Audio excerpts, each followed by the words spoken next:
Hello friends, let us discuss first question of exercise 5.2 of the topic complex numbers. Find the modulus and argument of the complex number z equal to -1 minus iota root 3. तो हमको complex numbers given है -1 minus iota root 3, हमको mod z निकालना है and argument z निकालना है.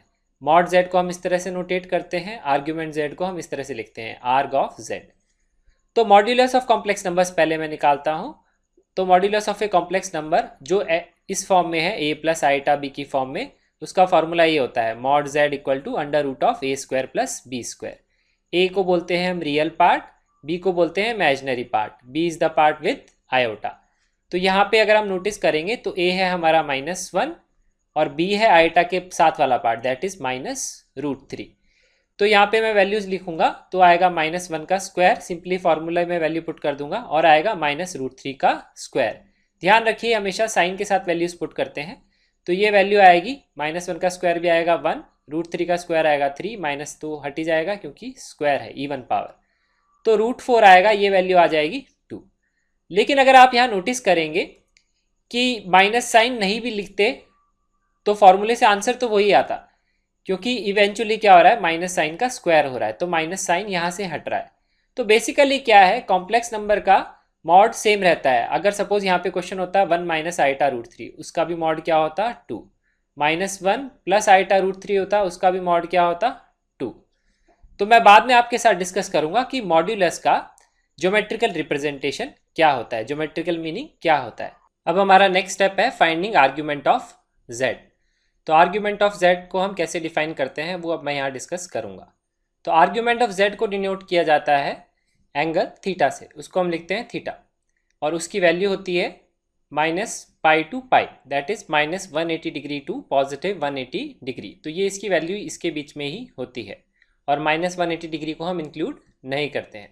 इस तरह से आर्ग्यूमेंट की वैल्यू को डिफाइन किया जाता है. और आर्ग्यूमेंट को डिफाइन हम इस तरह से करते हैं that it is the angle with positive real axis. अब पॉजिटिव रियल एक्सिस के साथ किसका एंगल है वो अब अभी हम डिस्कस करेंगे. तो वो मेजर करते हैं angle either in clockwise direction और इन एंटी क्लॉकवाइज डायरेक्शन. अगर हम क्लॉकवाइज डायरेक्शन में मेजर करते हैं तो एंगल लेते हैं हम नेगेटिव साइन, और अगर हम एंटी क्लॉकवाइज डायरेक्शन में मेजर करते हैं तो एंगल का जो साइन लेते हैं आर्ग्यूमेंट का वो लेते हैं हम पॉजिटिव साइन. तो हम आर्ग्यूमेंट निकालते हैं यूजिंग ज्योमेट्री. तो हम इस कॉम्प्लेक्स नंबर को रिप्रेजेंट करेंगे ज्योमेट्रिकली. तो ये जो कॉम्प्लेक्स नंबर है ये एक रिप्रेजेंट करता है, it represents a point. This represents a point -1, -√3 in Argand plane. Argand plane वो प्लेन होता है जिसमें हम कॉम्प्लेक्स नंबर्स को रिप्रेजेंट करते हैं. तो जो इसका x कोऑर्डिनेट होता है वो होता है real part of the complex number, और जो y कोऑर्डिनेट होता है वो होता है जो आइटा के साथ का पार्ट है, that is the complex part. तो इसमें क्या है वैल्यू हम साइन के साथ लेंगे, वो आएगी -√3. तो मैं आर्गन प्लेन बनाता हूँ यहाँ पे. आर्गन प्लेन में दो एक्सिस होती हैं. एक्स एक्सिस पे हम बनाते हैं रियल एक्सिस, वाई एक्सिस पे होता है इमेजिनरी एक्सिस. तो एक्स एक्सिस पे जो पॉइंट्स होते हैं वो -1 हम प्लॉट करेंगे और वाई एक्सिस पे प्लॉट करेंगे -√3. तो अगर मैं इस कॉम्प्लेक्स नंबर को रिप्रेजेंट करूँगा आर्गन प्लेन में तो एक ये पॉइंट आएगा, वो पॉइंट हम इस तरह से मार्क करेंगे, -1,0 यहाँ पे होगा और -√3 इस तरफ होगा. तो ये जो पॉइंट होगा this represents the point z. तो complex number geometrically it represents a point in a Argand plane. तो ज्योमेट्रिकली ये पॉइंट को रिप्रेजेंट करता है. अब मैं बताऊंगा आपको हम आर्ग्यूमेंट कैसे निकालते हैं. तो पहले हम ये पॉइंट मार्क कर लेते हैं, उसके बाद में हम इस पॉइंट को ज्वाइन करते हैं ओरिजिन से, तो ये एक रे बनाते हैं हम. अब हमारा नेक्स्ट स्टेप होता है इस रे को बनाने के बाद में कि हमको इस रे का एंगल निकालना है विथ पॉजिटिव रियल एक्सिस. ठीक है, तो इसका मतलब ये है कि हमको पॉजिटिव रियल एक्सिस से स्टार्ट करके इस रे की तरफ जाना है. तो हम क्लॉकवाइज जा सकते हैं ऐसे और एंटी क्लॉकवाइज जा सकते हैं हम ऐसे. तो अगर आप नोटिस करेंगे तो एंटी क्लॉकवाइज में जो एंगल है वो 180 डिग्री को क्रॉस कर जाएगा, लेकिन आर्ग्यूमेंट की वैल्यू मैक्सिमम 180 डिग्री ही हो सकती है, बट क्लॉकवाइज डायरेक्शन में वो एंगल 180 डिग्री को क्रॉस नहीं करेगा. तो इसीलिए मैं किस डायरेक्शन में मेजर करूंगा, क्लॉकवाइज डायरेक्शन में. तो ये वाला जो पार्ट होगा this represents the argument, this represents theta. ये जो है ये आर्ग्यूमेंट ऑफ कॉम्प्लेक्स नंबर, इस कॉम्प्लेक्स नंबर का आर्ग्यूमेंट है ये एंगल थीटा. तो इसीलिए मैंने ये एंगल निकाला क्योंकि ये 180 डिग्री से कम है. अब ये एंगल हम निकालेंगे कैसे, वी विल यूज ज्योमेट्री. उसके लिए हम इस ट्रायंगल की हेल्प लेंगे. इस ट्रायंगल में हम निकालेंगे एंगल अल्फा, ये जो ट्रायंगल है. तो ये एंगल अल्फा निकालने के लिए इस ट्रायंगल में मैं लगाऊंगा ट्रिग्नोमेट्री. तो इसमें आप नोटिस करेंगे इसकी एक ये वाली साइड है 1 और ये साइड है इसकी √3। तो इस ट्राइंगल में ट्रिग्नोमेट्री लगाएंगे तो हम लिख सकते हैं tan अल्फा। tan अल्फा होता है perpendicular upon base, this is perpendicular, this is base, तो आएगा √3। और tan अल्फा √3 कब होता है? अल्फा इक्वल टू π/3 पे, दैट इज 60 डिग्री। तो ये एंगल आ गया हमारा अल्फा।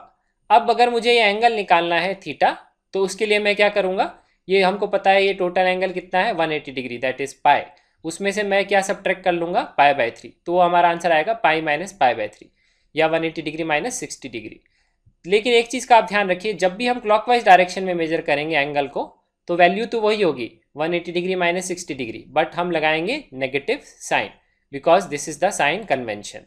तो थीटा की वैल्यू हम लिख सकते हैं माइनस ऑफ पाई माइनस π/3। ये नेगेटिव साइन का ध्यान रखिए, ये हमको लगाना है अगर हम क्लॉकवाइज डायरेक्शन में मेजर करते हैं।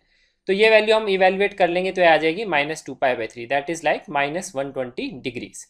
ये चीज़ हमने यहाँ पे रेडियन में लिखी है, उसी चीज़ को हम डिग्रीज में लिख सकते हैं इस तरह से, ठीक है, वो आएगा -120 डिग्रीज। तो हमने इस कॉम्प्लेक्स नंबर का मॉड्यूलस भी निकाल लिया है और इस कॉम्प्लेक्स नंबर का आर्ग्यूमेंट भी निकाल लिया है।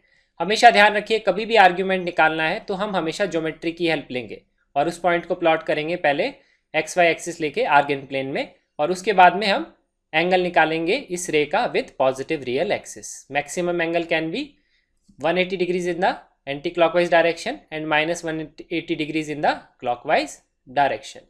So this concludes the solution of this question, and thanks for watching this video.